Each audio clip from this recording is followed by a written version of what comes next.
అందరినీ విద్యార్థులను, నిరుద్యోగులను, ఉద్యమకారులను, బలహీన వర్గాలను, దళిత వర్గీకరణతో పాటు ప్రతి సమస్యను పరిష్కరించుకుంటా 18 నెలల్లో మనం ముందుకు వెళ్తుంటే 10 ఏళ్ళు రాష్ట్రాన్ని దోసుకున్నాడు. నువ్వు దిగిపో అని అంటుంది మిత్రులారా. ఎవరంటారు దిగిపో అని? ఎవరంటారు దిగిపో అని? రేవంత్ రెడ్డి గారు, కేసీఆర్ అంటుండా దిగిపో అని? ప్రజలు అంటున్నారా దిగిపో అని? ప్రజల దగ్గర మైకి పెడితే ప్రజలే తిడుతున్నారు. ఏ ఓట్లేసి మిమ్మల్ని గెలిపించిరో ఆ ప్రజలే తిడుతున్నారు. సిగ్గులేక మేము ఓట్లేసినాం, బుద్ధి తక్కువ ఓట్లేసినాం, తెలియక ఓట్లేసినాం, కాంగ్రెస్ పార్టీ గింత దుర్మార్గం ఉంటుందని తెలియక ఓట్లేసినాం అని చెప్పేసి ప్రజలు అంటున్నారు. కేసీఆర్, బీఆర్ఎస్ పార్టీ వాళ్ళు, బీజేపీ వాళ్ళు, ఇంకెవరో వాళ్ళంటే దిగిపోవడం కాదు, ప్రజలు అంటున్నారు. నాయన ఇంకెప్పుడు దిగిపోతావు సార్? ఏదైనా వీడియో కిందకు పోయి ఇప్పుడు మీరే మాట్లాడారు, ఒక్క నిమిషం నాకెందుకు, నేను ఒక్కటి చూపిస్తాను. ఇప్పుడు ఇలా మీరేం మాట్లాడారు, రాత్ర మాట్లాడారు, నిన్న మాట్లాడారు కదా, ఆ మాట్లాడిన దానికి కింద ఒక్కసారి మీది ఫుల్ వీడియో పెట్టినాం మేము, ప్రజలు చూడాలని చెప్పేసి ఫుల్ వీడియో పెడితే ఇది చూసినారు. ఒక్కసారి కిందికి పోయి కింద మీరు మాట్లాడినటువంటిది, మీరు మాట్లాడిన మాటలకు ప్రజలు ఏమంటున్నారో కింద చూపిస్తా. ఇప్పుడే నేను కామెంట్ల రూపంలో చూపిస్తా. ప్రజలారా, చూసేటువంటి మిత్రులు మీరు కూడా కామెంట్ చేయండి. ఆయన రేవంత్ రెడ్డి దిగిపోవాలని ప్రజలు అనుకుంటున్నారా, కేసీఆర్ అనుకుంటున్నారా అనేది మీరే కామెంట్ చేయండి, తెలుస్తుంది. ఒకసారి చూపిద్దాం ఆయనకి. ఇది మీరు మాట్లాడుతున్నారు కదా, దీని కింద ఇక చూడండి, ఇగో కింద ప్రజలు కామెంట్లు ఏం చేసిర్రు. నీవు ఎప్పుడు సీఎం కుర్చీ నుండి ఎంత త్వరగా దిగిపోతే తెలంగాణ త్వరగా బాగుపడుతుంది అని చెప్పేసి జనం అంటున్నారు. జనం ఇక్కడ కామెంట్ల రూపంలో చూడు. విని బోర్ కొడుతుంది సీఎం గారంట. నిన్ను గెలిపించుకొని తప్పు చేసిన మనిషి ప్రజలు లబోదిబో అని కొట్టుకుంటున్నారు. నీ అంత వేస్ట్ సీఎం ఈ రాష్ట్రంలో ఎక్కడా చూడలేదు రేవంత్ రెడ్డి అని చెప్పేసి ప్రజలు అంటున్నారు. ఈ మాట మనం అనట్లేదు, ప్రజలు అంటున్నారు.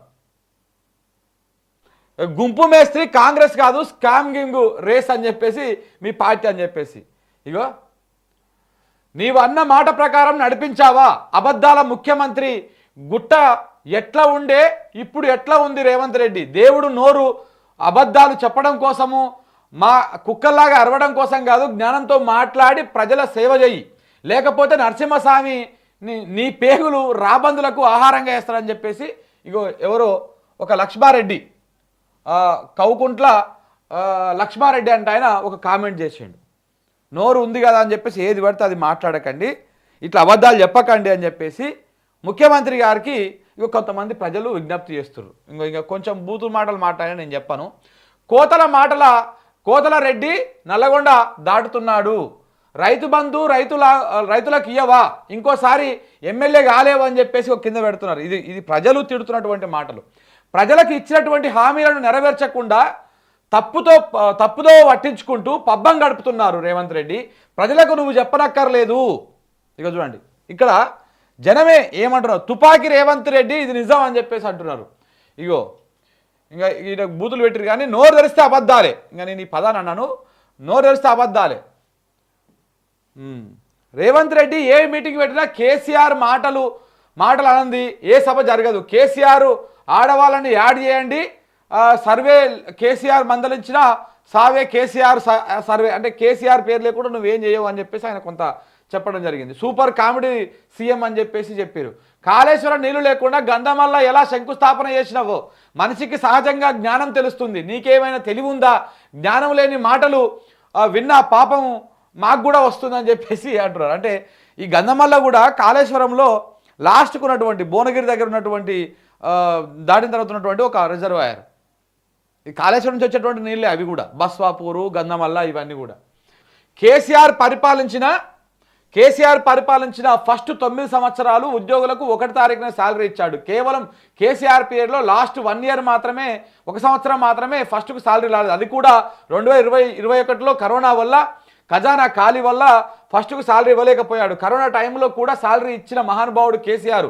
మీరు కేసీఆర్ని తిట్టినా అది మీకే రివర్స్ అవుతుంది. మొన్న కేసీఆర్ సిల్వర్ జూబ్లీ సభకు వచ్చిన జనాలను చూస్తే అయినా మీ భాష మార్చుకోండి, అది మీకు మంచిది కాదు, లేదంటే ప్రజలే మిమ్మల్ని తిరస్కరిస్తారు. మీరు 5 డిఏలకు 1 డిఏ ఉద్యోగులకు ఇచ్చి సంతోషపడుతున్నారనేది కేవలం మీ భ్రమ మాత్రమే. మీరిచ్చిన 1 డిఏ చూసి కింది స్థాయి ఉద్యోగులు ప్రభుత్వంపై కుత ఉడుకుతున్నారు. అది ఎప్పుడు బద్దలవుతుందో తెలియదు. ఉద్యోగ సంఘాల నాయకులను కూడా తిడుతున్నారు. వారు ముఖం ఎక్కడ పెట్టుకోవాలో తెలియడం లేదు. ఇకనైనా ఉద్యోగ సమస్యలు తీర్చండి, వాళ్ళకు రావాల్సినటువంటి బకాయిలు ఇవ్వండి అని చెప్పేసి ఒక సగటు ఉద్యోగి అనుకుంటా మేబీ ఈయన కామెంట్ పెట్టిండు. కేసీఆర్ 10 సంవత్సరాలు రాష్ట్రాన్ని వెళ్తే ఆ 10 సంవత్సరాలలో 9 సంవత్సరాలు మంచిగానే ఇచ్చిండు. లాస్ట్ 1.5 ఇయర్ మాత్రం కొంత ఇబ్బంది అయింది. కానీ మీరు మాత్రం అన్ని అబద్ధాలు చెప్తున్నారు. 5 డిఏలు అని చెప్పేసి 1 డిఏ ఇచ్చి అందరు సంతోషంగా ఉన్నారు అనుకుంటున్నారు.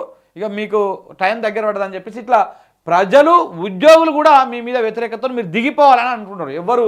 ప్రజలు ఇంకా వేరే వాళ్ళు ఇంకెవరు అంటలేరు. కాంగ్రెస్ పార్టీ నిండా ముంచడానికే వచ్చిన మన సీఎం గారు అని చెప్పేసి ఎవరో కాంగ్రెస్ పార్టీ అభిమానం ఉన్నట్టున్నది. కాంగ్రెస్ పార్టీని మొత్తం నాశనం చేసేస్తున్నాడు అని చెప్పేసి ఆయన బాధ చెప్తున్నాడు. ఇక్కడ మళ్ళా కామెడీ చేస్తున్నాడు, బెస్ట్ కామెడీ పీస్ బోను అని చెప్పేసి పెడుతున్నారు. ఇది మీ మీద ఉన్నటువంటి ప్రజలకు ఉన్నటువంటి అభిప్రాయం. రేవంత్ రెడ్డి గారు పరిపాలన మీద దృష్టి పెట్టరా బాబు అంటే ఎప్పుడు కేసీఆర్ మీదే దృష్టి, నీకు ఇక నువ్వు మారవా బాబు అని చెప్పేసి యాదగిరి అంటే ఆయన కామెంట్ పెట్టిండు. ఇంకా ఇట్లా నీతోని ఏమి కాదని తెలిసిపోయింది ఈడ అనేది కూడా అర్థమవుతుంది. కాల్ టు సీఎం అంట. ఇప్పుడు మీరు ఏం చేస్తున్నారు అని చెప్పేసి ఇట్లా మీకు నచ్చిన పేరు నువ్వు పెట్టు, నీది అదే పని కదా అని చెప్పేసి ఇంకొంతమంది 4,000 పింఛన్ ఎటు పోయింది, చాలా మంది పెట్టిరు ఊకో అని చెప్పేసి. ఇది ప్రజలు చేస్తున్నటువంటి కామెంటు. ప్రజలు మీ పట్ల ఉన్నటువంటి అభిప్రాయం ఏ అభిప్రాయంతో ఉన్నారో ఇప్పుడు ఇక్కడ మీకు చూస్తే అర్థమై ఉంటుంది. ఇలా కూడా పెడుతున్నారు, రైతు బంధు రాలే ఇంకా పింఛన్ ఎటుపోయింది సారు అని చెప్పేసి పెడుతున్నారు. ఇది రేవంత్ రెడ్డి గారి పనితీరు మిత్రులారా. రేవంత్ రెడ్డి దిగిపోవాలని ప్రజలు అనుకుంటున్నారా లేకపోతే కేసీఆర్ అనుకుంటున్నాడా? ఒకసారి నేను పోల్ పెడతా, ఆ పోల్లో మీరు పార్టిసిపేట్ చేయండి. కేసీఆర్ దిగిపోవాలని ఎవరు కోరుకుంటున్నారు? ఎవరు అనుకుంటున్నారు? ప్రజలు అనుకుంటున్నారా కేసీఆర్ అనుకుంటుండా? ఇక్కడైతే మొత్తం ఈ పోల్లో మీరు పార్టిసిపేట్ చేయండి. ఇక్కడ పెట్టినా కదా పోలు. రేవంత్ రెడ్డి దిగిపోవాలని ఎవరు అనుకుంటున్నారు? ప్రజలైతేనేమో ప్రజల మీద క్లిక్ చేయండి, కేసీఆర్ అయితేనే కేసీఆర్ మీద క్లిక్ చేయండి. సో కాబట్టి ఇక్కడ మనం చూస్తున్న దాని ప్రకారము ప్రజలే దిగిపోవాలని కోరుకుంటున్నారు రేవంత్ రెడ్డిని పదవికి వెళ్ళి. సో కాబట్టి ఎవరు దిగిపోవాలనుకుంటే మీ అభిప్రాయం కూడా చెప్పండి.